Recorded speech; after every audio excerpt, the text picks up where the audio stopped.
Hi, and welcome to the show, where we share the stories of the many who intersect with our healthcare system but are rarely heard from. My name is Kevin Poe, founder and editor of Kevin MD. Today on the show, we have Farhan Imran. He is a hematology oncology physician, and he wrote the Kevin MD article, What This Physician Says to Vaccine Doubters. Farhan, welcome to the show. Thank you. Thank you, Kevin, for having me. And I love your podcast and the whole blog. So it's an honor to be here. I appreciate the kind words, and thank you so much for being on. And we'll get into your article in a little bit, but first off, can you share your story and your journey to where you are today? Sure. So I'm originally born in the northern part of Pakistan in a town called Peshawar, and my medical school was Khyber Medical College. And after finishing my training, I came to the United States, and I have basically been trained in Rochester, New York. That's all my time in the US, except for I went and did my hematology and oncology fellowship at Georgetown University in Washington, D.C., and then decided to come back to my own institute, the Rochester Regional Health, where I've been in a general hematology and oncology practice for the last more than 5 years now. And I do see a lot of breast cancer, but otherwise I see all different kinds of cancers. And other than the science of medicine, I also like the art of medicine, and that's where I occasionally write a few things here and there. Thank you to your forum for projecting that to the world. So we're speaking towards the end of February. Now, from a pandemic standpoint, can you describe what you're seeing in your hematology oncology clinic? Last March, so we're almost approaching the 1 year anniversary of the pandemic. So when it started in March, of course, all of a sudden it was a big unknown for everyone. Now, in our oncology population, all of a sudden we all went to telemedicine visits and we drastically cut down on in-person visits. And initially, we only brought in those patients who really needed the chemotherapy. But there were a lot of elective cancer surgeries that were delayed. We were worried that their cancer would metastasize.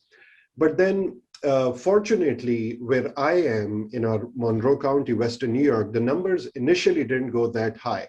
So initially, then we slowly opened up these visits, and we did not see a lot of our patients getting the COVID infection. And then basically, patients just did very well, actually. And then later on, when the numbers got worse, we again cut down on the number of actual visits for the patients. But by and large, all of our patients have been able to finish their treatments very, very successfully. Now's the time for the vaccines, and in our region, the vaccines opened up for patients who have cancer. So now our patients are slowly starting to get vaccinated as well. So I would say overall, we did take a hit in terms of just like everybody else, but our patient population did not suffer as we were initially expecting, which is a big relief, and we're really thankful for that. So you mentioned vaccines, and I think that's going to transition nicely into what we're going to talk about today. You wrote this article back in December. It's titled, What This Physician Says to Vaccine Doubters. Now, for those who didn't read that article, can you just walk my audience through it and share the story of why you decided to write it? It's very interesting that when the pandemic hit, for the first 6 to 9 months, when there was no vaccine available, everywhere I would go, patients, friends, families, doctors, non-doctors, healthcare providers, everybody would say, oh, what are we going to do? When are they going to come up with a vaccine? And then I would hear comments like, why is it taking them so long? Why is the science so slow? And then finally, we had these Pfizer and Moderna vaccines come along. And I thought that it will just be like a big home run and everybody will be just flocking to get these vaccines. Mm-hmm. But then I realized that some of my own colleagues who are physicians themselves and some scientists, and did not matter what their background was, what their level of education was, what their understanding of the science was. But I started seeing a lot of people saying, hey, I'm not going to get the vaccine. And that struck to me as very odd as to why somebody is thinking on those lines. So that's where I started thinking, and I just put down some of my thoughts in an article, just kind of some aspects of my conversation or what I would say to a person who is doubting whether they should have the vaccine or not. So basically, you will read a lot of stuff about the scientific aspect of it, and people looking into the percentages of side effects, and people looking into the short term and long term side effects and all that, which very appropriately should be done. But as we know, medicine is a big science, but we keep losing the art of medicine. So this article reflects more a physician speaking to a patient or a colleague physician from the heart, not about the scientific aspect of it, but from the heart as to why I am what I'm saying to a person who's doubting getting the vaccines. And then I approached it in a couple of ways. One way was that it depends on what's going on. Like people who are symptomatic, like for example, if somebody has the actual COVID infection, or if somebody has heart disease, or if somebody has a pneumonia, and then when they walk into the emergency room, or if they are in your hospital and they are short of breath or they are in pain, and then when we say, okay, we have a treatment, we can give it to you, but nobody ever says, hey, I don't trust this treatment. Mhm. At that point, they are jumping on getting any treatment. I mean, some of these COVID treatments, these were new treatments. Nobody get admitted to a hospital with COVID infection ever doubted, and everybody said, hey, if there's anything out there, even if it's experimental, give it to me. But when it comes to asymptomatic individuals who are sitting at Mhm. their home and they have time to think, then they would start coming up with different reasonings. They would fall into the myths. They would fall into the conspiracy theories. And based on that, they would then not get the COVID vaccine, which is fine if we say that, hey, at the end of the day, it is your decision. But on the other hand, people also have not seen what COVID can actually do. Mhm. So that's why I sometimes joke with my friends that if HIPAA was not a big issue, what I would do is that I would install webcams in COVID wards in Mhm. all the hospitals in the world, and I would live stream it. And you would see that everybody would be running to get those vaccines. So basically, that's what I touched upon. The other thing is the way medicine was practiced. It used to be very paternalistic. I mean, when we trained in the critical care ICU intensive care unit, I remember we used to have our attendings and they used to come and say, well, you guys do these DNR, DNI discussions now, but 10, 20 years ago, the attending would write the names of the patients on the whiteboard, and then they would decide this person is DNR, this person is full code. So that was very paternalistic. And then when we were trained, it became very much focused on patient autonomy and making the patient make the decision, which is the right way to do it. But I kind of feel like sometimes the pendulum swings too far. Mhm. Sometimes physicians will go in, they will provide all the data, a lot of numbers, a lot of jargon to patients, and then leave them in the midst to make a decision on their own. My philosophy and my way of practicing medicine is to inform the patient, give them their options, but then truly think of them as your own family member, and you make the right decision for them, which you feel is the best for them, knowing how much you know about the patient, and then tell them that, hey, this is the best decision for you, and help them make the right decision.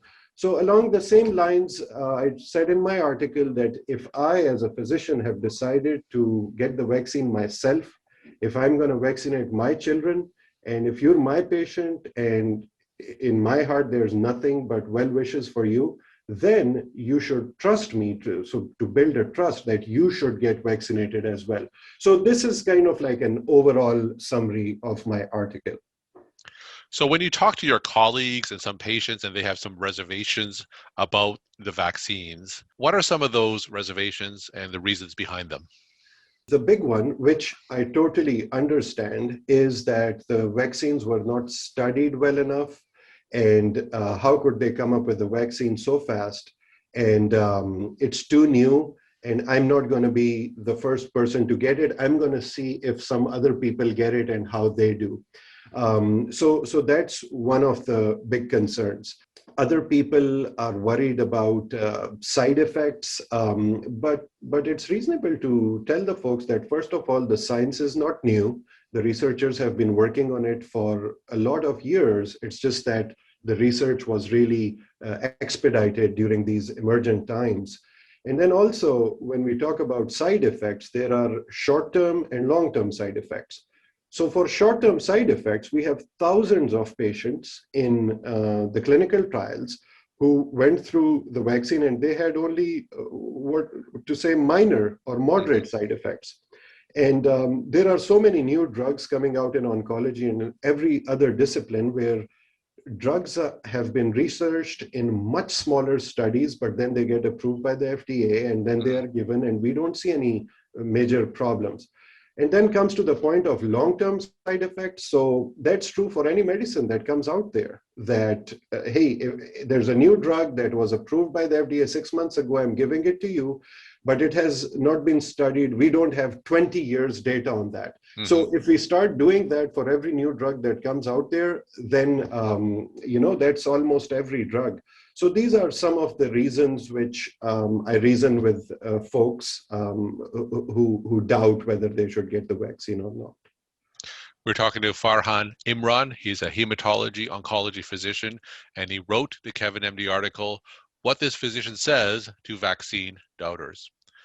Farhan, if you had a patient in the exam room who expressed some of these concerns and reservations about the vaccines, what are some specific things that you say to them to help build that trust and perhaps help convince them to take the vaccine?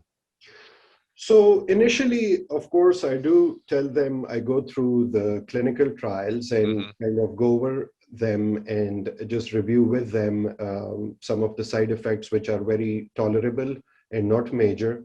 And then I do tell them, in fact, I was just doing that 20 minutes ago with a patient.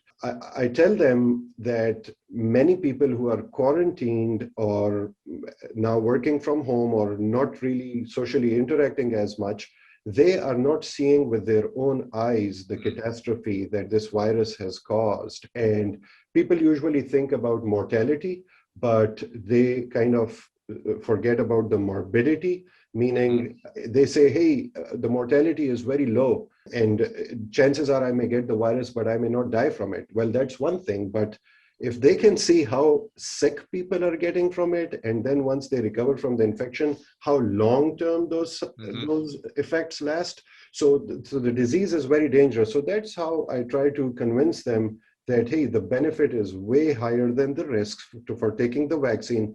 And really, at the end of it, I don't shy away from telling any of my patients that making it more of a humanistic kind of a recommendation, that if I took it myself, in fact, if anybody asks me, hey, did you take the vaccine?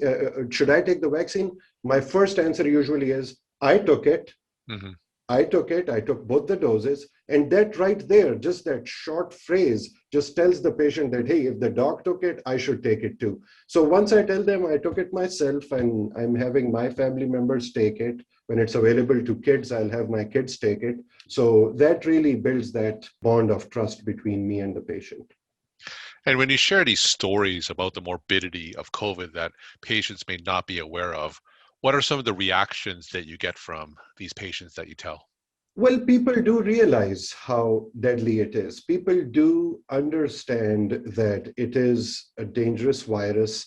It's just that, that old adage, your eyes don't see what your mind doesn't know. So somewhere along the same lines, you may have heard how bad the virus is, but once if you've seen it with your own eyes, that's really when you know how bad it is. So I also tell my patients that we as physicians ourselves, we're not seeing COVID infections. Like in my oncology practice, I'm in the office most of the time seeing my outpatients who do not have COVID. But like once a month or once every 6 weeks, I go do the inpatient hematology service. And then I get bombarded with all these hematology consults for patients who are actually going through COVID infection. And then when I look at their scans and when I look at their symptoms and how young a lot of them are and how sick they are, that's where I all of a sudden realize. So our patients also, the general population knows that it's a bad virus and it's a bad disease, But since they're not dealing with it on a day-to-day basis, it just doesn't, they don't realize. So once they speak with us, then it's a nice reminder to them. Kind of the same as when the patients come to the doctor's office, and then we tell them, hey, what do you do for exercise? And they say nothing, or I just walk my dog. So they know that they should exercise, but Hmm. every doctor's visit should be, you should reiterate some of these things, which are preventative methods. Uh, Go on a diet, lose some weight, exercise, don't smoke. So vaccination is also part of the same, that each visit we should take the opportunity to tell patients that it's very important that they go through this vaccination. And my final question, what's your take-home message that you want to leave with the Kevin MD audience? My take home message is that for audience who are healthcare providers, I want to tell you all to take every opportunity of every interaction with any patient to reassure them. Hmm. This is a very difficult time, this pandemic. No living person has ever lived and seen a pandemic. And people are scared, people are worried, people are anxious. They don't know what to do. It's a big fear of the unknown. And the healthcare community is the leader in fighting this pandemic. So if your leaders, if your guardians of your health are making this decision and giving you a recommendation, then they should also, follow the suit. So that's what I would recommend. And to the patients, I would say we understand that many treatments are new and there could be some concerns. But at the end of the day, trust is a big thing, and they should trust their doctors, trust their nurses, trust their healthcare providers. And together we have hope. We're already seeing the numbers going down, and hopefully soon, within the next year or two, we'll overcome this pandemic. I hope so. And how can people reach you? Actually, one easy way, I blog at my website. It's called didask.blog, didiask.blog, didask.blog. If they go there, they will see some of my blogs, and there's a contact form where they could contact me and also read some of my other articles, and I'd be happy to hear their comments. Well, thank you so much for sharing your time and insight. And thanks again for being on the show. Thank you, Kevin.